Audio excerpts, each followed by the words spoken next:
مولا رضا کا ایک قول سنانا چاہتا ہوں. سب بسم اللہ نہیں کہہ رہے. مولا رضا فرماتے ہیں لا تجلس بالاربع، خبردار 4 لوگوں کے ساتھ مت بیٹھا کرو. 4 لوگوں کے ساتھ مت بیٹھا کرو.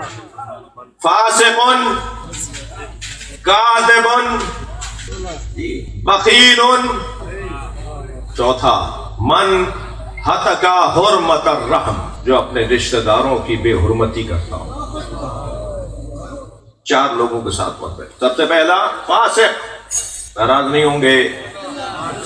فاسق اسے کہتے ہیں جو چوک پر روڈ پر چلتے پھرتے علنی سب کے سامنے گناہ کرتا، جھوٹ بولنا، غیبت کرنا، تہمت لگانا.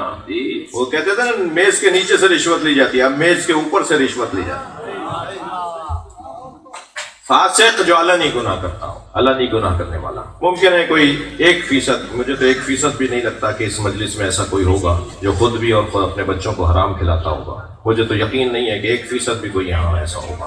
لیکن میں یہ جو کیوں اس بات کی طرف، جو خود کھاتا ہے اور اپنے بچوں کو حرام کھلاتا ہے نا، اس کی زندگی سے برکت اٹھ جاتی ہے، اس کی نسلوں میں برکت اٹھ جاتی ہے. وہ اپنی نسلوں کو خرابی کی طرف لے جاتا ہے. کہ خدا کے واسطے، وہ آیت اللہ دستغیب نے لکھا ہے کہ 2 دوستوں نے آپس میں طے کیا کہ ہم میں سے جو پہلے مر جائے گا وہ زندہ دوست کے خواب میں آ کر بتائے گا کہ مرنے کے بعد کیا ہوا. تو بہرحال کسی ایک کو مرنا تھا اور وہ ایک دنیا سے چلا گیا. 1 سال تک وہ مردہ دوست زندہ دوست کے خواب میں نہیں آیا. 1 سال کے بعد آیا. پہلے تو اس نے پوچھا کہ اتنے عرصے بعد میرے خواب میں کیوں آئے؟ وہ کہا میں اجازت ہی نہیں تھی کہ میں تمہارے خواب میں آؤں. اب کیسے اجازت ہو گئی؟ کہا کہ میں نے ایک قرض لیا تھا جو میرے بچوں نے اب جا کے ادا کیا ہے. اس ایک گناہ کی وجہ سے مجھے اجازت ہی نہیں تھی کہ میں کسی خواب میں بھی جا سکتا، میں کسی سے بات بھی کر سکتا. اب ہمارے یہاں تو چیلوم تک تو رونے دھونے میں ہی ٹائم لگ جاتا ہے، غرصہ داری میں فاتحہ خوانی میں ہی ٹائم لگ جاتا ہے. پھر چیلوم کے بعد یاد آتا ہے کہ اماں کا یا فلاں دادا کا انتقال ہوا ہے، ان کے کچھ میراث بھی ہے، ان کے کچھ لین دین بھی تھے. پھر اس میں بھی بچے آ کے کہتے ہیں انہیں خود کرنا چاہیے تھا نا، یہ تو اب ہمارا ہے. اور پھر بچے پوتے نواسے اور مثال کے طور پر بیٹے اور بیٹیاں کہتی ہیں صاحب یہ میرے پاس میرے پہ اب آپ کو یاد آ رہا ہے. ابا کو کہتے ہیں نا، اور بیٹے کھا رہے ہیں اور ابا وہاں پر معاف کیجیے گا مشکلات میں مبتلا ہے. خدا کے واسطے میں آپ سے اور اپنے آپ سے کہہ رہا ہوں کہ اپنا کام اپنے بچوں پہ چھوڑ کے نہ جائے. اپنا کام اپنے بچوں پہ نہیں چھوڑ کے جائے. یہ جو ہمارے بچے ہیں نا، یہ پھر اپنے مطلب کو دیکھیں گے، اپنے مفاد کو دیکھیں گے. ہمیں وہاں کیا تکلیف ہو رہی ہوگی ان کو کوئی فکر نہیں ہوگی. اور جو بچے فکر کر رہے ہوتے ہیں وہ لائق فائق بچے ہوتے ہیں. اللہ ایسے بچوں میں، ایسی اولادوں میں اضافہ فرمائے. میرے بچوں نے 1 سال کے بعد میرا قرضہ اتارا ہے، اب مجھے اجازت ملی. باتیں ہوتی رہی کہ جب میں مرا تو کیسے میرا دم نکلا، پھر قبر میں کیا ہوا، پھر کیا ہوا، پھر کیا ہوا. مگر ہر کچھ دیر کے بعد یہ چیخ مارتا تھا. آیت اللہ دستغیب کہتے ہیں ہر کچھ دیر کے بعد یہ چیخ مارتا تھا اور پھر دوبارہ گفتگو شروع کر دیتا تھا.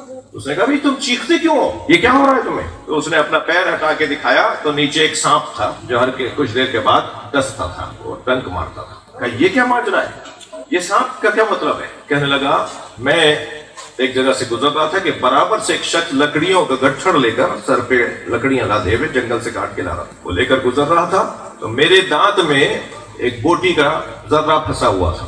تو اسے نکالنے کے لیے میں بے چین تھا تو میں نے اسے ہاتھ بڑھا کر اس میں سے ایک تنکا توڑا اور اس سے میں نے اپنے دانت کو صاف کیا. یہ وہ تنکا ہے جو آج سانپ بنا ہوا ہے. امام فرما رہے ہیں فاسق کے ساتھ مت بیٹھو، اس لیے کہ یہ تمہیں بھی ایسا ہی کرنے پہ آمادہ کر لے گا جیسا وہ خود کرتا ہے. کاذبن، جھوٹے کے ساتھ مت بیٹھو.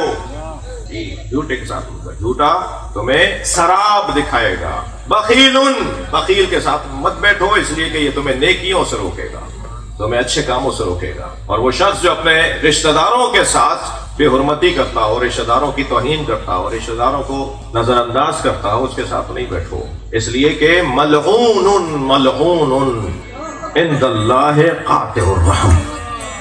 سرکار فرماتے ہیں اللہ کے نزدیک وہ ملعون ہے جو رشتہ داریوں کو توڑتا ہو. رشتہ دار ہے بھائی، اللہ نے بنایا ہے. سنی ہے، شیعہ ہے، حتی غیر مسلم ہے، آپ کے عقیدے کا نہیں ہے، رشتہ دار ہے. رشتہ دار ہے، کسی بھی مسلک کا بھی ہو وہ رشتہ دار ہے. آپ کو پسند نہیں ہے وہ رشتہ دار ہے، مجھے اچھا نہیں لگتا وہ رشتہ دار ہے. یہ رشتے اللہ نے بنائے ہیں، اللہ کے بنائے ہوئے کو کوئی توڑ نہیں سکتا.